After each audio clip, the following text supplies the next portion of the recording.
descubrí que mi novio era el hijo que había dado en adopción hace 23 años, y casi tuvimos un hijo juntos. Sí, suena imposible, morboso, como un rumor de pasillo, pero fue mi realidad. No lo supe de golpe. Fueron pistas, fechas, silencios, y al final, una prueba de ADN que nos dejó sin aire. Hoy, a mis 50, puedo contarlo sin temblar, pero en su momento sentí que el suelo se partía bajo mis pies. Antes de comenzar, díganme, ¿desde dónde nos están viendo? Quiero leerlos en los comentarios. Compartan esta historia para que más personas aprendan a escuchar las señales de la vida. Y por favor, suscríbanse y dejen su me gusta, no por el morbo, sino porque estas historias, cuando se cuentan con verdad, pueden ayudar a alguien a tiempo. Me llamo Juana Barrera. Cuando tenía 11 años, en Aguascalientes, me enamoré de mi primer novio, Daniel. Él tenía 16. Fue un amor intenso y torpe, de esos que creen que el mundo se reduce a 2 personas. Cuando mis padres supieron que estaba embarazada, se nos vino la vida encima. Decidieron, y yo acepté, con el corazón hecho trizas, que diera a luz y que el bebé fuera entregado en adopción. No hay forma elegante de decirlo. Me despedí de mi hijo en un hospital público, con las manos heladas y la mirada clavada en el techo. Después de eso, mis padres y yo nos mudamos a la Ciudad de México. Fue un cambio enorme. Pasé de las calles tranquilas de Aguascalientes a una ciudad que nunca dormía, llena de ruido, de gente y de oportunidades, pero también de recuerdos que yo intentaba enterrar. Luego de unos años, entré a la universidad y me gradué de Psicología Educativa, una carrera que elegí, creo yo, para entender el dolor, para darle sentido a lo que había vivido. Empecé trabajando en una escuela pública del centro, y aunque el sueldo era modesto, me sentía útil, viva, capaz de empezar de nuevo. Mis padres estaban orgullosos. Habíamos pasado tanto juntos que ese título era tan de ellos como mío. Con el tiempo, empecé a soltar el pasado. Me refugié en el trabajo, en los amigos, en los viajes improvisados de fin de semana. Fui aprendiendo a disfrutar la soledad, pero también a abrirme a nuevas personas. Tuve varios novios, algunos pasajeros, y otros que me enseñaron lecciones importantes. Recuerdo especialmente a Ricardo, un periodista apasionado y testarudo que conocí cuando tenía 28 años. Me hacía reír con su forma de ver el mundo, pero también me agotaba su necesidad constante de discutir todo. Una vez, durante un viaje a Oaxaca, terminamos hablando de política en plena playa, y él, tan terco como siempre, me dijo que yo no sabía nada de la vida. Esa noche me di cuenta de que no quería a alguien que me explicara el mundo, sino a alguien que quisiera recorrerlo conmigo. Después vino Andrés, un arquitecto encantador, elegante, con quien creí que podría tener algo serio, pero con el tiempo entendí que lo nuestro era más apariencia que conexión. Siempre estaba ocupado, siempre con prisa, siempre pendiente de su celular. Una vez me dejó esperándolo 3 horas en un café, y cuando por fin llegó me dijo, «Ay, es que se me complicó el día». Ese día comprendí que el amor no se mide en flores o mensajes bonitos, sino en la atención que alguien te da cuando realmente le importas. Pasaron los años, y aunque mi vida era estable, había un vacío que nunca logré llenar. Era como si una parte de mí se hubiera quedado en aquel hospital de Aguascalientes, junto al bebé que nunca volví a ver. Aún así, seguí adelante. Me hice fuerte, funcional, una mujer que sonreía aunque a veces doliera, hasta que a los 35 decidí bajar una aplicación para conocer gente. No lo hice buscando amor, sino compañía. Pero entonces apareció Santiago, 23 años, sonrisa franca, conversación fácil. Empezamos con mensajes, luego videollamadas, y meses después nos vimos en persona. Lo que sentí con él, no lo había sentido con nadie más. Era como si el destino me estuviera dando una segunda oportunidad, sin saber que lo que realmente hacía era llevarme de regreso al pasado que había intentado olvidar. Desde el primer mensaje con Santiago, sentí algo distinto. No era solo atracción, había una conexión que me intrigaba. Tenía una forma de hablar tan clara, tan honesta, que me hacía sentir en confianza desde el primer momento. Me preguntaba por mi día, por mis libros favoritos, por las cosas que me hacían reír, y me escuchaba. Realmente me escuchaba, algo que no estaba acostumbrada a sentir. A veces nuestras conversaciones duraban hasta la madrugada, y cuando colgábamos, me quedaba con una sonrisa tonta, como si tuviera 20 otra vez. No me importaba la diferencia de edad, porque con él no se sentía. Hablábamos el mismo idioma emocional, si eso tiene sentido. Después vinieron las videollamadas. Al principio me daba un poco de pena, yo con mis ojeras de tanto trabajo y él con esa frescura de sus 23. Pero su forma de mirarme a través de la pantalla me hacía olvidar cualquier inseguridad. Tenía una mirada limpia, curiosa, de esas que te hacen bajar la guardia sin darte cuenta. Recuerdo que una vez me llamó solo para mostrarme un atardecer desde la azotea de su casa. Me dijo, «Mira, quería compartirlo contigo porque pensé que te gustaría». Y lo hizo con una naturalidad tan tierna que me derritió. Era un detalle pequeño, pero en una ciudad llena de prisas y superficialidades, alguien que se detenía solo para pensar en ti, era un regalo. Cuando por fin nos vimos en persona, sentí que el tiempo se doblaba. Nos encontramos en un café en la colonia Roma. Llevaba una camisa azul y una sonrisa nerviosa que lo hacía ver aún más joven. Yo temblaba por dentro, aunque intentaba disimularlo. Cuando lo vi acercarse, me pareció imposible que fuera real. Y en cuanto me abrazó, supe que ya estaba perdida. No hubo silencios incómodos ni risas forzadas. Todo fluyó. Caminamos por horas, comimos en un puestecito de tacos y terminamos riendo bajo la lluvia como dos adolescentes. Esa noche, al llegar a casa, supe que algo en mí había cambiado. Y aunque quise negarlo, me estaba enamorando. Pasaron los meses y nuestra relación se volvió más profunda. Santiago me conocía mejor que nadie. Sabía cuando estaba triste solo por el tono de mi voz, y me mandaba mensajes tiernos cuando tenía un mal día en el trabajo. Yo le conté cosas que nunca le había dicho a nadie, y él hacía lo mismo. Me hablaba de sus sueños, de su infancia, de sus ganas de tener su propia empresa. A veces me decía en broma que yo era su suerte, su calma, y en parte, creo que lo era. Con él volví a sentirme viva, vista, amada. Mis amigas me decían que tuviera cuidado, que los hombres jóvenes se aburren rápido, pero yo no podía escucharlas, porque cuando lo miraba, veía futuro, y después de tantos años, por primera vez, volví a creer en él. Con el paso de los meses, Santiago se convirtió en mi hogar, no en el lugar donde vivía, sino en el sitio emocional al que siempre quería regresar. Era cariñoso, atento, y tenía una paciencia que me desarmaba. Me cocinaba pasta los domingos, aunque le quedara horrenda, solo porque sabía que me recordaba a mi madre. Me sorprendía con flores de vez en cuando, sin motivo, y a veces simplemente me abrazaba en silencio, como si supiera que eso bastaba para mantenerme en pie. En sus brazos sentía paz.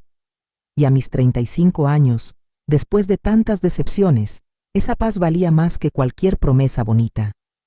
Nuestro amor se volvió rutina, pero de la mejor manera posible. Íbamos juntos al cine los martes, hacíamos maratones de películas viejas los viernes, y los sábados nos escapábamos a pueblos cercanos. Nos encantaba visitar mercados locales, probar comida nueva, perdernos entre las calles sin rumbo fijo. En una de esas escapadas, en Tepoztlán, mientras veíamos el atardecer, me tomó de la mano y me dijo, «Quiero formar una familia contigo». No supe qué responder de inmediato, solo lo abracé. No era una frase improvisada, lo sentía de verdad. Y ese día, por primera vez, imaginé una vida juntos más allá de lo cotidiano. Un hogar, hijos, estabilidad, esperanza. Empezamos a intentarlo. Queríamos tener un hijo. No fue una decisión impulsiva. Fue algo que nació del amor, de la ilusión de construir algo juntos. Durante meses lo intentamos, casi todas las noches, sin presiones al principio, con entusiasmo, con fe. Pero el tiempo pasó y nada sucedía. Cada mes era una mezcla de ilusión y decepción. Comprábamos pruebas de embarazo que siempre daban negativo. Visitamos médicos, nos hicimos estudios y todos decían lo mismo: no hay nada grave, tal vez es el estrés. Pero esa frase, aunque sonaba tranquilizadora, no aliviaba el vacío que crecía dentro de mí. Fueron 2 años así, 2 años de esperanza, frustración y silencios. A veces lloraba sola en el baño, escondiendo el llanto bajo el sonido de la regadera, y él lo sabía, aunque nunca dijera nada. Simplemente se acercaba después, me tomaba del rostro y me decía con esa voz serena que me derretía: Juana, si no podemos tener hijos, no pasa nada. Ya somos una familia tú y yo. Pero sus palabras, aunque llenas de ternura, dolían, porque yo sí quería ser madre, lo deseaba con el alma. Y su compasión, por más pura que fuera, me recordaba lo que no podía tener.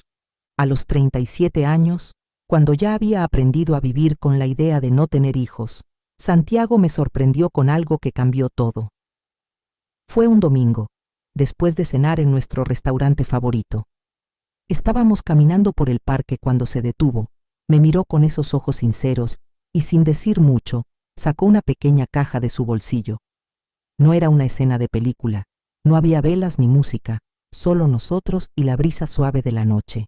Me dijo: Juana, quiero que seas mi esposa, quiero pasar la vida contigo, así, sin más. Sentí que el corazón se me salía del pecho, le dije que sí, sin dudarlo, y ese sí me pareció la promesa más hermosa que había pronunciado en mi vida. Los días siguientes fueron pura felicidad. Empezamos a planear la boda, no con lujo, sino con amor. Queríamos algo íntimo, sencillo, con la gente que realmente importaba. Mis amigas estaban felices por mí. Mis padres, aunque algo escépticos por la diferencia de edad, veían en Santiago un hombre bueno. Todo parecía perfecto, casi demasiado. Yo estaba convencida de que, después de tantos golpes, la vida por fin me estaba premiando. No imaginaba que esa felicidad tenía una fecha de caducidad y que el pasado estaba a punto de tocarme la puerta de la manera más cruel posible. Semanas después, llegó el momento de conocer a nuestras familias. Primero fuimos a ver a mis padres, en la casa donde crecí. Mi mamá lo recibió con amabilidad, aunque con esa mirada protectora que nunca perdió conmigo. Mi papá fue más reservado, le preguntó por su trabajo, por sus planes a futuro. Todo salió bien. Yo estaba tranquila, convencida de que todo iba por buen camino. Pero luego llegó el turno de conocer a los padres de Santiago, y esa noche cambió mi vida para siempre. Recuerdo cada detalle como si hubiera ocurrido ayer. Me puse un vestido sencillo color beige y preparé un pequeño obsequio, una botella de vino y un arreglo de flores que yo misma armé. Santiago estaba feliz, radiante. Me dijo que sus padres eran personas tranquilas, un poco reservadas, pero nobles. Cuando llegamos a su casa, su madre, la señora Claudia, nos recibió con una sonrisa amable, y su padre, don Alberto, me saludó con un apretón de manos firme. Todo parecía normal al principio. Cenamos, reímos, hablamos de viajes, de trabajo, de cómo nos habíamos conocido. Pero había algo en el aire, una sensación sutil, como si alguien guardara un secreto que estaba a punto de revelarse. Durante la cena, todo parecía ir bien. La señora Claudia me hacía preguntas sobre mi trabajo, sobre cómo nos habíamos conocido, y yo respondía con naturalidad, tratando de mantener una buena impresión. Don Alberto era más serio, pero tenía un aire amable. Santiago, por su parte, no dejaba de sonreír. Se notaba que estaba feliz, orgulloso de presentarme como su futura esposa. Yo también me sentía cómoda, al menos hasta que la conversación empezó a girar hacia su infancia. No sé por qué, pero en cuanto la señora Claudia mencionó los primeros años de su hijo, noté algo en su tono, una mezcla de ternura y nostalgia, como si hablara de algo más profundo. Ella comenzó a contar anécdotas. Dijo que Santiago había sido un niño curioso, muy despierto, pero que siempre se preguntaba por qué no se parecía físicamente a nadie de la familia. Yo reí con ellos, sin sospechar nada, hasta que ella agregó una frase que cambió todo. Nosotros no podríamos estar más felices, dijo sonriendo. Eres una gran mujer, Juana, sobre todo porque sabes que Santiago fue adoptado, y aún así lo amas tal y como es. El sonido del tenedor al caer sobre el plato fue lo único que se escuchó después. Mi sonrisa se congeló. Sentí que el aire se volvía espeso. Entonces ella, con total naturalidad, añadió algo más. Lo adoptamos en Aguascalientes, en el Hospital Civil. ¿Lo conoces? Fue un proceso rápido, todo legal, gracias a una enfermera que nos ayudó mucho. Era un bebé precioso, tan tranquilo, como si hubiera nacido para estar con nosotros. En ese instante, mi corazón dio un vuelco. El Hospital Civil de Aguascalientes, el mismo lugar donde, años atrás, yo había dado a luz. Esa noche, al llegar a casa, me quedé mirando al techo, incapaz de dormir. Cada palabra de la señora Claudia resonaba en mi cabeza como un eco imposible de callar. Hospital Civil de Aguascalientes. Intentaba convencerme de que era una coincidencia, de que no podía ser, pero mientras más lo pensaba, más sentía que algo no encajaba. Las fechas coincidían. Él tenía 25 años, el mismo tiempo que había pasado desde que di a luz. Sentí un vacío en el pecho. No podía respirar. Durante los días siguientes, traté de mantenerme ocupada. Fui a trabajar, salí con amigas, sonreí como si todo estuviera bien. Pero por dentro me consumía una ansiedad que no me dejaba pensar con claridad. Cada vez que miraba a Santiago, sentía algo extraño, una ternura más profunda, un cariño que me dolía en el alma. Empecé a notar detalles que antes pasaban desapercibidos. Su forma de arquear una ceja al reír, el hoyuelo que se le formaba al sonreír, la manera en que entrecerraba los ojos cuando pensaba. Pequeños gestos, tan familiares. Un domingo por la mañana, mientras tomábamos café, le pregunté, tratando de sonar casual, si sabía algo sobre su adopción. Él sonrió con esa calma que siempre tenía y me dijo, poco, la verdad. Mis papás me contaron que me adoptaron cuando tenía solo 3 meses. Mi madre biológica era muy joven y no podía hacerse cargo de mí. Su respuesta me estremeció. No era solo la coincidencia en la edad o el hospital, era todo. Cada palabra que salía de su boca parecía escrita en la historia que yo había intentado borrar. Esa noche no pude contener las lágrimas. Fui al armario, saqué una caja vieja donde guardaba fotos, documentos, recuerdos de una vida que creí enterrada. Entre ellos estaba la hoja del hospital donde había nacido mi bebé. Me quedé mirando ese papel durante horas, con las manos temblorosas. No quería creerlo, pero en el fondo lo sabía.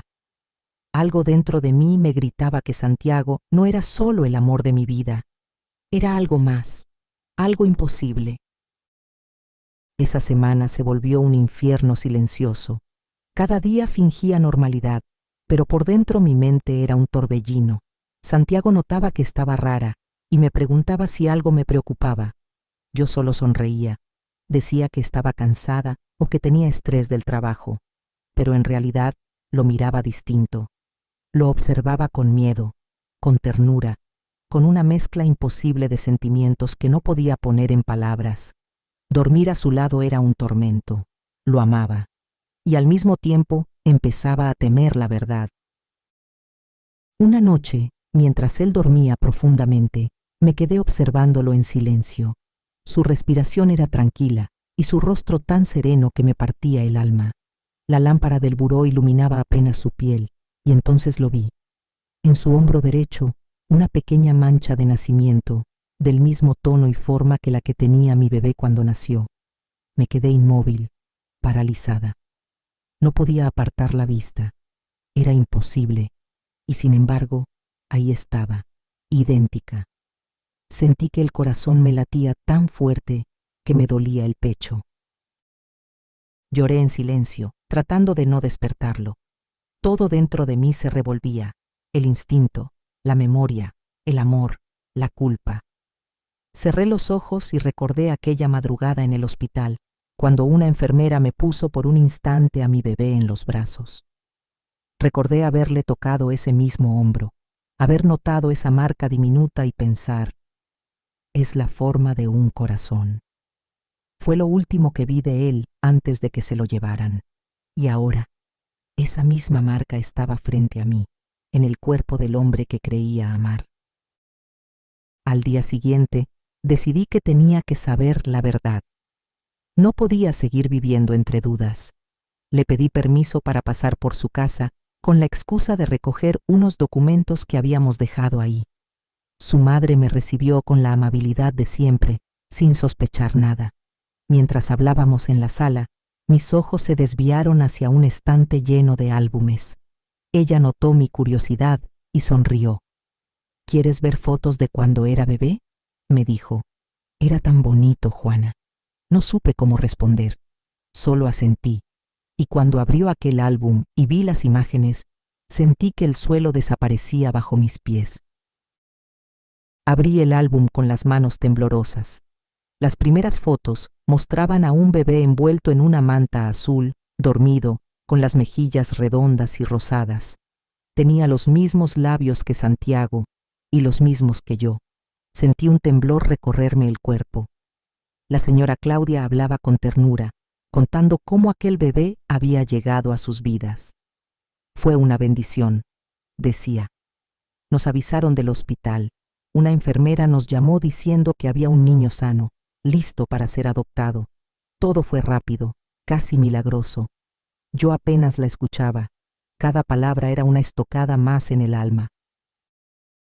Seguí pasando las páginas, hasta que vi algo que me heló la sangre.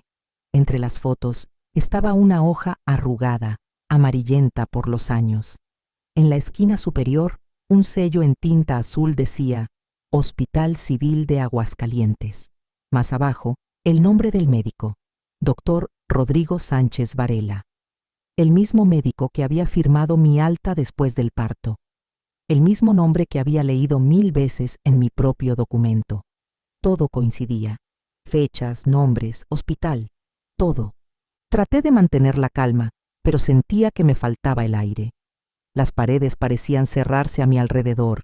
Quise salir corriendo, gritar, arrancar esa hoja y llevármela, pero no podía moverme. La señora Claudia seguía hablando, sin darse cuenta de mi estado. Me disculpé, fingí un mareo y salí a toda prisa.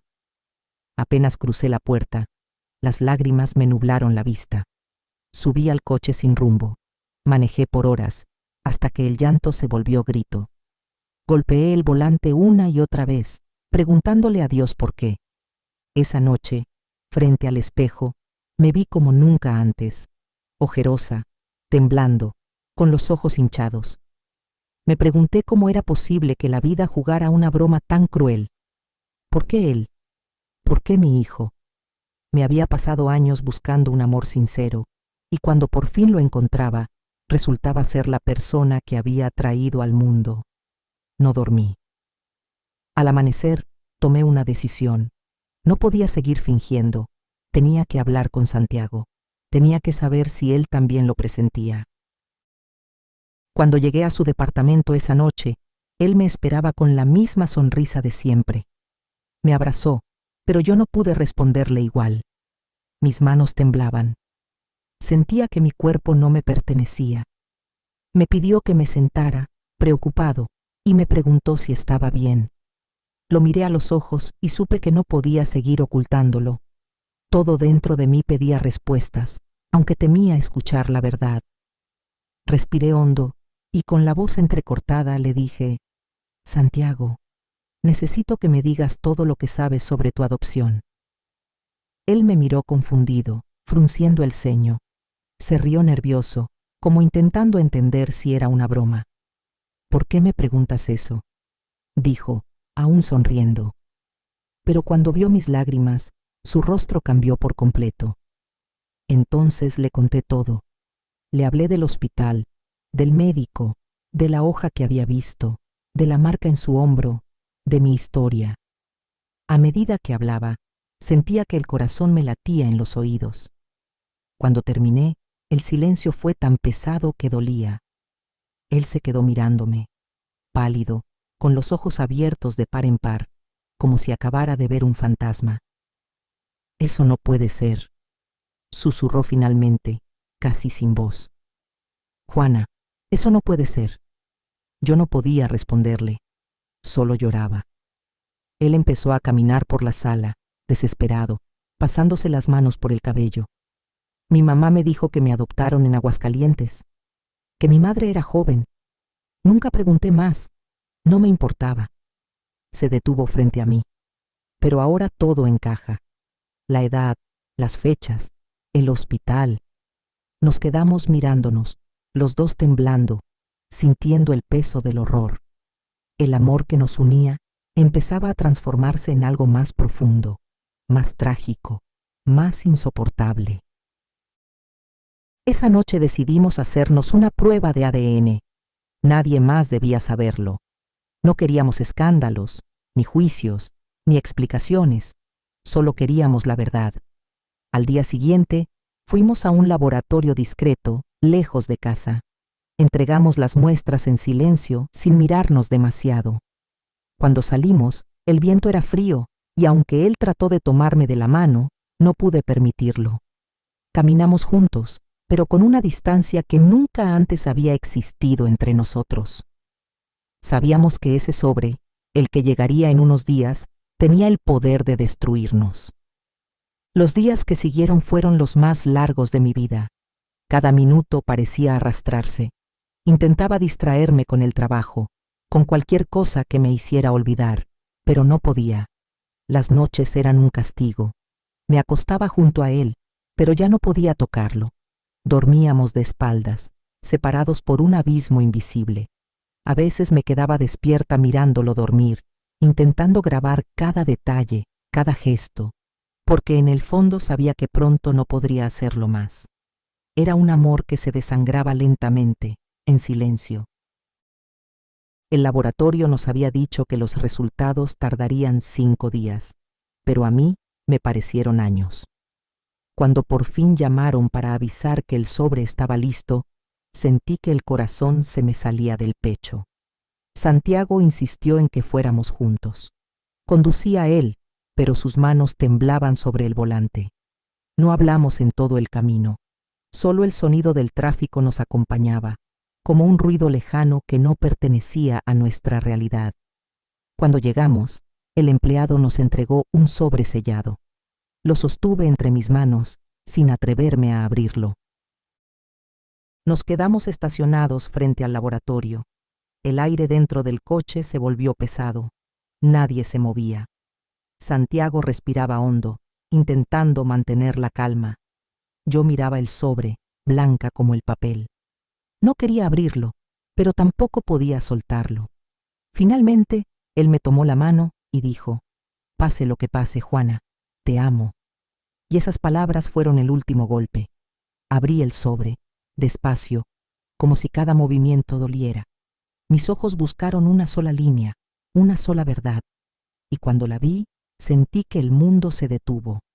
Coincidencia de ADN, 99,98% de compatibilidad biológica madre-hijo. No grité, no lloré. Solo me quedé ahí, en silencio, con la mirada perdida. Santiago se cubrió el rostro con las manos, y su respiración se volvió un sollozo contenido. El sonido de su llanto fue lo más devastador que he escuchado en mi vida. No había culpables, no había explicación posible, solo el peso brutal de una verdad que nos arrancaba el alma. Nos quedamos abrazados durante horas, llorando los dos, pidiéndonos perdón sin saber por qué.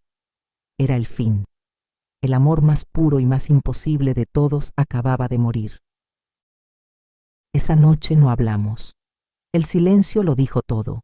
Él se quedó sentado en el sofá, mirando el vacío, mientras yo caminaba sin rumbo por la sala, como un fantasma dentro de mi propia casa. No sabía qué hacer con tanto dolor. No había palabras que pudieran explicarlo, ni consuelo que alcanzara. A veces me acercaba a él, quería abrazarlo, pero algo dentro de mí me lo impedía. Éramos dos almas rotas, unidas por el amor, y separadas por la sangre. Esa noche entendí lo que era el verdadero abismo, tener a alguien frente a ti y saber que jamás podrás volver a tocarlo. Pasaron los días como si fueran meses. Ninguno de los dos hablaba del tema, pero ambos sabíamos lo que debía pasar. Él dormía en el sillón, yo en la cama. Apenas cruzábamos palabras. Había cariño, sí, pero también culpa, vergüenza y una tristeza que no se podía describir. Hasta que una tarde, mientras yo preparaba café, lo escuché decir con la voz más suave que le había oído jamás: «Mamá, no puedo seguir viéndote así». Esa palabra, mamá, me rompió. Sentí que el aire se me escapaba, que el corazón se me encogía. Corrí hacia él y lo abracé con toda la fuerza que tenía. Lloramos los dos, sabiendo que ese abrazo sería el último, que esa despedida era definitiva. El día que se fue, el cielo estaba gris, como si hasta el clima entendiera nuestro dolor. No hablamos mucho. Él me miró, se acercó despacio, me acarició la mejilla y dijo: «Gracias por darme la vida». No respondí. No podía. Lo abracé una última vez y sentí cómo su cuerpo temblaba igual que el mío. Luego se alejó, despacio, sin voltear. Me quedé en la puerta, viéndolo desaparecer entre la lluvia, sintiendo que se me iba una parte del alma. No solo perdía al hombre que amaba, perdía por segunda vez a mi hijo. Esa noche, el departamento se sintió más vacío que nunca. Las paredes parecían murmurar su nombre. Dormí con una de sus camisas entre los brazos, buscando su olor, su presencia, su calor.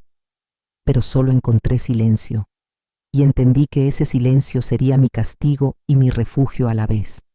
Durante semanas apenas comí, apenas hablé. Era como si me hubieran arrancado las ganas de existir. Pero en medio de todo ese dolor, una pequeña voz dentro de mí susurraba que tenía que seguir, que, de alguna manera, él también necesitaba que yo siguiera. Pasaron meses antes de que pudiera volver a mirarme al espejo sin sentir vergüenza. Me costaba reconocerme. A veces me veía y pensaba: ¿cómo llegué hasta aquí? Sentía culpa, aunque sabía que no la merecía. Ninguno de los dos sabía la verdad. Pero la mente no entiende de lógica cuando el corazón está roto. Mis amigas intentaban animarme, pero yo me alejé de todos. Inventaba excusas para no salir, para no responder llamadas. No podía hablar del tema. ¿Cómo se le explica a alguien algo así sin que te mire con horror o lástima? Una tarde, después de muchas noches sin dormir, tomé la decisión de buscar ayuda. Entré a terapia con el alma hecha pedazos. Las primeras sesiones fueron un desastre. No podía hablar. Me sentaba frente a la psicóloga y solo lloraba. Ella no insistía. Me dejaba llorar. Era como si mi cuerpo necesitara vaciar todo el dolor antes de poder empezar a sanar. Con el tiempo, logré contarle mi historia. Me escuchó con atención, sin juicio, sin interrupciones. Cuando terminé, solo me dijo: «Juana, lo que viviste no fue tu culpa. El destino, a veces, cruza caminos que nunca debieron encontrarse, pero eso no te hace culpable». Esa frase me marcó. Por primera vez en mucho tiempo, sentí que alguien me veía sin señalarme. Empecé a trabajar en el perdón, en entender que la vida puede ser cruel, sí, pero también misteriosamente justa, que a veces nos quita algo solo para enseñarnos a amar de otra forma. Empecé a escribir. Llené cuadernos con recuerdos, pensamientos, fragmentos de conversaciones. Era mi forma de soltarlo, de dejarlo ir sin olvidarlo. Cada palabra era una pequeña cicatriz cerrándose. Poco a poco, volví a respirar sin que doliera tanto. Volví a salir, a caminar, a mirar el cielo sin sentir culpa. A veces, cuando veía parejas tomadas de la mano, sentía un nudo en el pecho, pero ya no lloraba.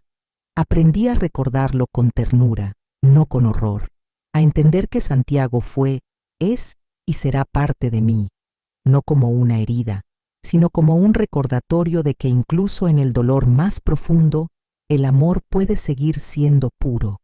y aunque nunca volví a saber de él, me consolaba pensar que, donde quiera que estuviera, tal vez también había encontrado su paz. Pasaron varios años antes de que mi corazón se atreviera a abrirse otra vez. Tenía miedo, no lo niego. Pensaba que después de lo que viví, el amor ya no era para mí, que mi destino era caminar sola, en silencio, con mis recuerdos. Pero la vida, siempre tan impredecible, tenía otros planes. Tenía 40 años cuando conocí a Gabriel. Fue en un evento de trabajo, una exposición de arquitectura donde yo participaba como consultora de diseño urbano. Él estaba a cargo del proyecto principal, y desde el primer momento en que hablamos, sentí algo distinto, una calma. Gabriel era todo lo contrario a lo que había conocido antes. Tenía una sonrisa tranquila, de esas que no prometen nada, pero lo dicen todo. No era un hombre de palabras grandes ni de gestos teatrales. Era simple, sincero y atento. Al principio, nuestras conversaciones eran solo sobre trabajo, planos, proyectos, ideas, pero con el tiempo empezamos a compartir cosas personales. Me contó de su vida, de su amor por la fotografía y los libros antiguos. Yo le hablé de mis viajes, de mis miedos, de mi gusto por los días nublados. Había una conexión serena, sin urgencia, sin máscaras. Cuando me invitó a cenar por primera vez, dudé. Parte de mí quería decir que no, por miedo, por costumbre, por culpa. Pero otra parte, esa que había empezado a sanar, me pidió que dijera que sí. Y lo hice. Esa noche fue simple y hermosa. No hubo promesas, ni frases vacías, solo dos personas que se miraban con curiosidad y respeto. Me di cuenta de que por primera vez no buscaba llenar un vacío, sino compartir mi paz. Gabriel no intentó impresionarme, solo me escuchó, y eso, después de tantos años, fue suficiente para hacerme sonreír de nuevo. Con el tiempo nuestra relación creció de forma natural, sin prisas, sin el miedo constante de perderlo todo. Él me enseñó que el amor no siempre tiene que doler para ser real, que la calma también puede ser emocionante. Una tarde, mientras caminábamos por el bosque de Chapultepec, me tomó de la mano y dijo: «No sé qué viviste, Juana, pero lo hiciste muy bien. Se nota en cómo miras la vida». Y esa frase me derritió por dentro. No me pedía explicaciones, no quería saberlo todo. Solo aceptaba lo que yo era, con mi historia completa, sin filtros. Pasaron unos meses antes de que me atreviera a contarle mi historia. No era un secreto por vergüenza, sino por miedo. Miedo de que me mirara distinto, de que su mirada cambiara, de que el cariño se transformara en lástima. Pero sabía que si quería construir algo real con él, no podía esconder esa parte de mi vida. Una noche, después de cenar, me quedé en silencio más de lo habitual. Él me miró con preocupación y preguntó: «¿Qué pasa, Juana? ¿Estás lejos?». Y fue ahí cuando lo supe. No podía seguir guardándolo. Le pedí que me dejara hablar sin interrumpirme. Le conté todo. Desde mi adolescencia en Aguascalientes, el embarazo, la adopción, el reencuentro con Santiago y la tragedia que nos había roto. Lo dije entre lágrimas, sin mirar sus ojos, temblando, como si volviera a vivir cada momento. Cuando terminé, no hubo silencio incómodo. Gabriel se levantó despacio, se acercó a mí y me tomó las manos. Sentí que el corazón me golpeaba el pecho con fuerza. Entonces me dijo, con esa calma suya que parecía venir de otro mundo: «Juana, todos tenemos un pasado. Lo importante no es lo que nos pasó, sino lo que decidimos hacer con eso». Lloré. No podía creerlo. Por primera vez alguien me veía completa, sin dividirme entre la mujer que había amado y la madre que había perdido. No me juzgó, no me hizo preguntas innecesarias, solo me abrazó. Y en ese abrazo entendí que la vida me estaba dando una segunda oportunidad, no para borrar el pasado, sino para sanar desde él. Pasaron horas sin que dijéramos nada.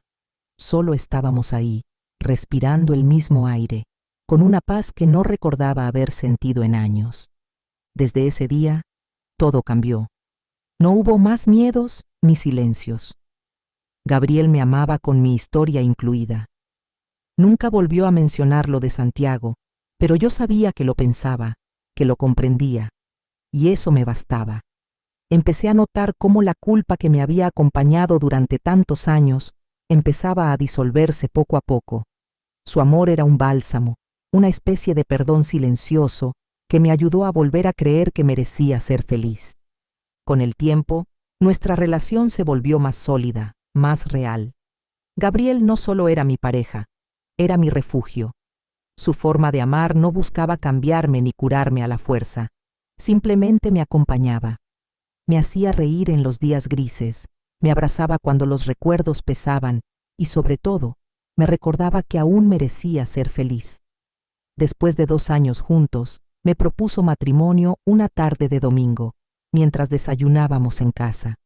No hubo anillo de lujo ni discurso preparado. Solo un café, una sonrisa y una frase sencilla. «Juana, ¿quieres compartir el resto de tu vida conmigo?» Dije que sí sin pensarlo. Fue el sí más tranquilo y seguro que he dado en mi vida. Nuestra boda fue pequeña, íntima, rodeada solo de las personas que de verdad importaban. No hubo música estridente ni flores costosas, pero sí hubo algo que jamás olvidaré: paz. Paz en mi corazón, en mi mente, en cada rincón de mi alma. Por primera vez no sentía que debía demostrarle nada a nadie. Era suficiente con estar ahí, tomada de su mano, empezando una nueva etapa desde la calma, no desde el dolor. Durante la ceremonia, mientras me miraba a los ojos, supe que ese amor no venía a reemplazar nada, sino a construir sobre lo que quedaba de mí. A los 42 años, me convertí en madre nuevamente. Nunca olvidaré ese día.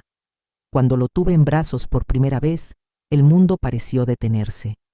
Era un niño hermoso, sano, de mirada brillante. Lloré como nunca antes. Lloré de gratitud, de miedo, de alivio, porque esta vez la vida no me lo arrebataba. Sentí que el universo me estaba dando una segunda oportunidad, no para olvidar, sino para sanar.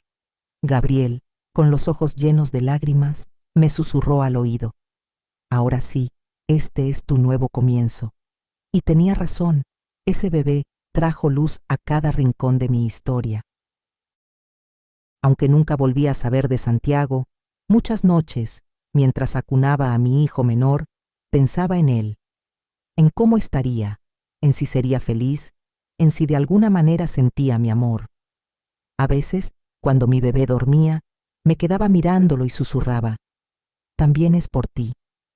Porque una parte de mí siempre supo que todo lo vivido, el dolor, la pérdida, la culpa, me había preparado para amar de una manera más consciente, más compasiva.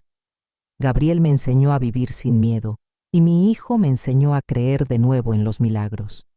Hoy tengo 50 años. Han pasado muchos desde aquella historia que marcó mi vida para siempre. Y aunque todavía hay noches en las que los recuerdos regresan, ya no duelen igual. Aprendí a mirarlos con ternura, como quien observa una cicatriz que ya cerró.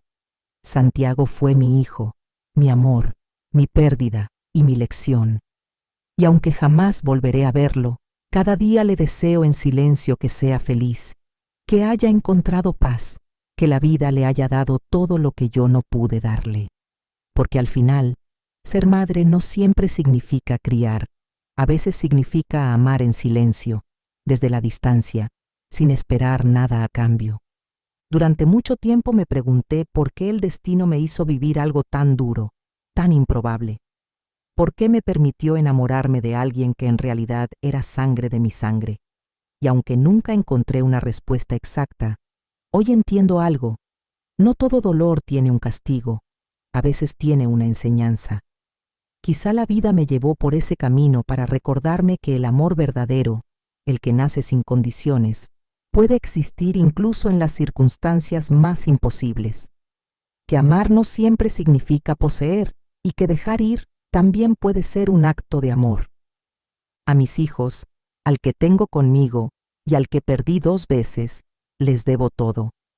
El primero me enseñó lo que es amar sin entender, y el segundo, lo que es amar sin miedo. Ellos, de maneras opuestas, me convirtieron en la mujer que soy hoy, fuerte, consciente, en paz con mi historia. Ya no siento vergüenza al contarla, siento gratitud, porque sobreviví a algo que pudo destruirme, y en lugar de romperme, me transformó. Aprendí que uno no elige lo que la vida le pone enfrente, pero sí puede elegir qué hacer con eso. Así que si estás escuchando esta historia, quiero que te lleves algo conmigo. La vida a veces se equivoca de caminos, pero nunca de propósito. Todo lo que te pasa, incluso lo más doloroso, tiene una razón que quizá no entiendas hoy, pero que un día te hará sentido. Si alguna vez sentiste que el destino te arrebató algo, recuerda que también puede devolvértelo, aunque sea solo para enseñarte a decir adiós. Cuéntame en los comentarios desde dónde me estás viendo y si alguna vez la vida te dio una lección que todavía intentas entender. Suscríbete, deja tu me gusta y comparte esta historia. No por morbo, sino porque a veces escuchar una historia ajena puede salvar un corazón a tiempo. Nos escuchamos en la próxima historia de la vida real. Hasta pronto.